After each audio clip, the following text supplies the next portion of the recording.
Halo semuanya, selamat datang di Pod 5 Podcast with Group 5. Kali ini kita bakal bahas topik penting nih, yaitu membantu melakukan dalam tindak pidana atau mediplektg. Topik ini sering muncul ketika kita ingin menganalisis kasus untuk membedakan siapa pelaku utama dan juga siapa yang pihak yang sekedar membantu.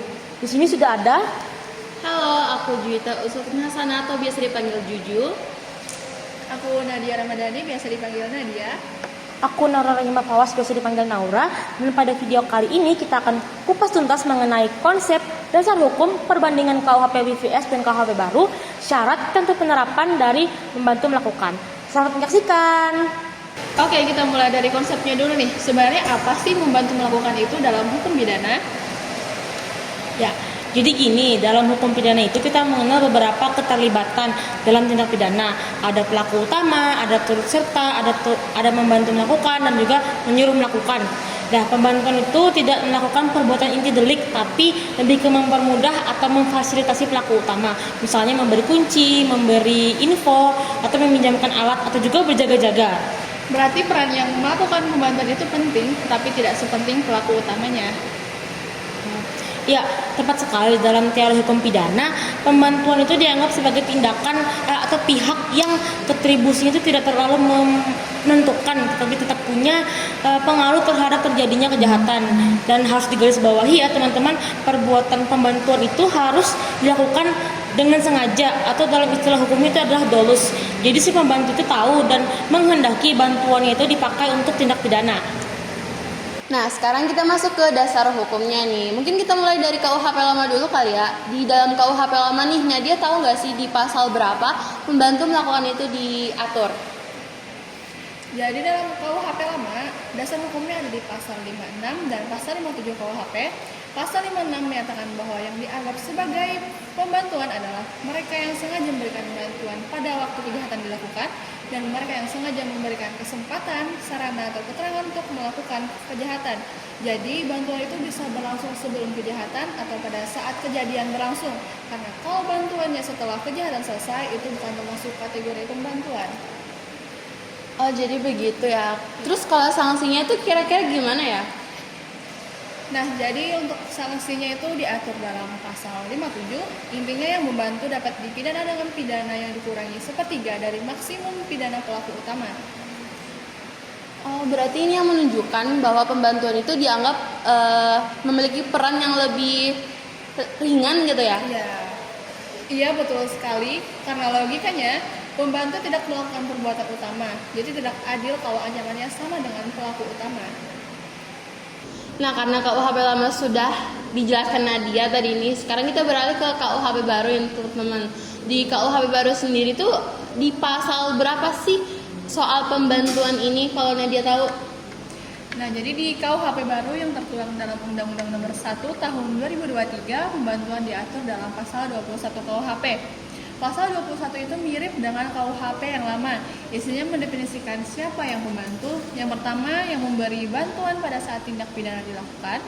Yang kedua, memberi kesempatan, sarana, atau keterangan untuk terjadinya tindak pidana. Jadi struktur definisinya sama, hanya bahasanya lebih diperjelas dan lebih mengikuti asas legalitas modern. Baik, kalau soal pidananya nih, bagaimana sih? Nah, ini agak sedikit beda nih. Di pasal 21, pidana pembantu dikurangi paling banyak 2/3 dari maksimum ancaman pidana pelaku utama. Jadi ada ruang bagi hakim untuk melihat konteks. Misalnya, pembantunya berperan sangat kecil, hakim bisa mengurangi pidananya lebih banyak. Tapi kalau perannya cukup besar, tapi masih bukan pelaku utama, pengurangannya mungkin hanya sedikit. Oh, berarti di KUHP baru ini lebih fleksibel dan kontekstual begitu ya? Iya, betul sekali. Nah, sebelum masuk ke contohnya, mungkin terakhir aku mau nanya sama Nadia. Tadi kan sudah dijelasin tuh di pasal berapa aja membantu melakukan itu diatur, maupun di KUHP lama dan di KUHP baru nih. Terus aku mau nanya aja sih, apa aja sih perbedaan antara KUHP lama sama KUHP baru? Jadi perbedaan utama antara KUHP lama dan KUHP baru itu yang pertama, KUHP baru lebih jelas dalam bahasa dan sistematika. Istilahnya lokal, tidak lagi memakai istilah Belanda. Kedua, soal pemidanaan. Di KUHP lama pengurangan pidananya fix sepertiga. Di KUHP baru lebih fleksibel, yaitu paling banyak sepertiga. Terakhir, KUHP baru lebih menekankan asas proporsionalitas dan individualisasi pemidanaan. Jadi secara inti masih sama, tapi KUHP baru dibuat lebih modern dan kontekstual. Oke, baik. Oke, sekarang kita masuk ke bagian yang penting nih, yaitu syarat. Apa aja sih syarat agar seseorang itu bisa dipidana sebagai yang melakukan pembantuan? Oke, jadi syarat yang pertama itu harus adanya tindak pidana utama. Pembantu tidak bisa dipidana kalau kejahatannya tidak terjadi kecuali beberapa delik percobaan tertentu gitu. Terus syarat yang kedua adalah bantuan tersebut harus dilakukan dengan sengaja, harus adanya sadar bahwa bantuannya itu akan digunakan untuk tindak pidana. Terus syarat yang ketiga yaitu harusnya ada hubungan kausal. Artinya bantuan itu harus mempermudah atau membuat kejahatan itu bisa dilakukan. Nah, syarat yang keempat atau yang terakhir yaitu bantuan harus diberikan sebelum atau ketika kejahatan itu terjadi.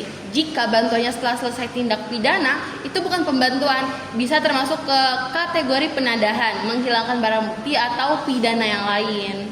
Oke. Kalau tadi syaratnya, sekarang aku mau tahu nih bagaimana sih contoh penerapan dari pembantuan ini.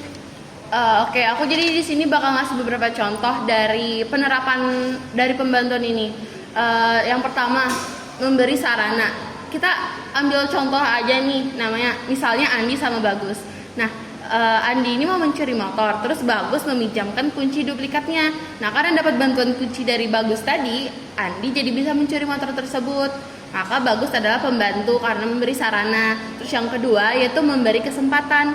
Misalnya lagi nih, Axel mau memukul Carmen, terus Bayu sengaja ngajak Carmen ke tempat yang sepi agar Axel bisa menyerangnya. Maka Bayu itu termasuk ke dalam memberi kesempatan. Terus yang ketiga yaitu memberikan keterangan. Misalnya di kasus lain kita ambil aja namanya Joko.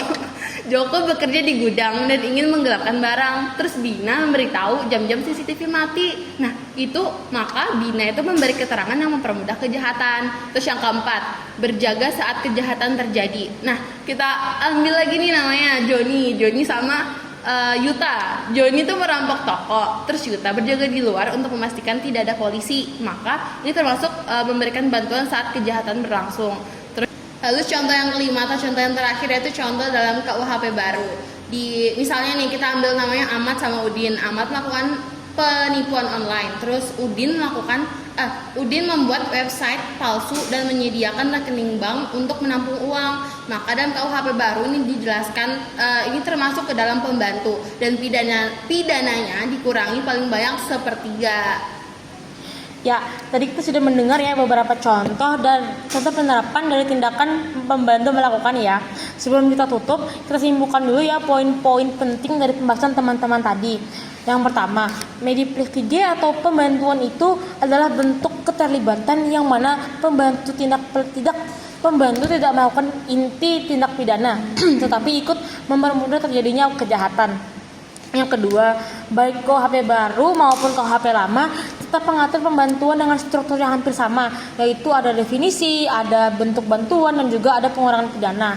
Bedanya KUHP baru itu lebih modern, lebih jelas, dan juga memberi ruang fleksibilitas bagi hakim. Yang ketiga, untuk dapat dipidana sebagai pembantuan, seseorang itu harus memenuhi 4 syarat. Yang pertama, ada tindak pidana utama. Yang kedua, bantuan diberikan dengan sengaja. Ketiga, ada hubungan sebab dan akibat. Yang keempat, bantuan diberikan sebelum atau saat kejahatan sedang berlangsung. Keempat, pembantuan itu bisa muncul dalam berbagai bentuk seperti memberi sarana, memberi kesempatan, memberi keterangan, hingga berjaga saat kejahatan terjadi. Contoh-contoh ini memperlihatkan ya bahwa pembantuan itu tidak harus tindakan besar, tapi apapun yang mempermudah kejahatan itu adalah tindakan pembantuan. Pada akhirnya, baik hukum lama maupun hukum baru, pembantuan itu tetap dianggap penting untuk memastikan pertanggungjawaban yang proporsional. Pelaku utama dihukum lebih berat dan yang membantu melakukan dihukum lebih ringan. Itulah bagaimana hukum menjaga rasa keadilan di negara. Itu dia pembahasan tentang pembantuan atau Medipli 3 dari kelompok 5. Mulai dari konsep, dasar hukum, perbandingan KUHP WVS dan KUHP baru, syarat, hingga contoh penerapannya.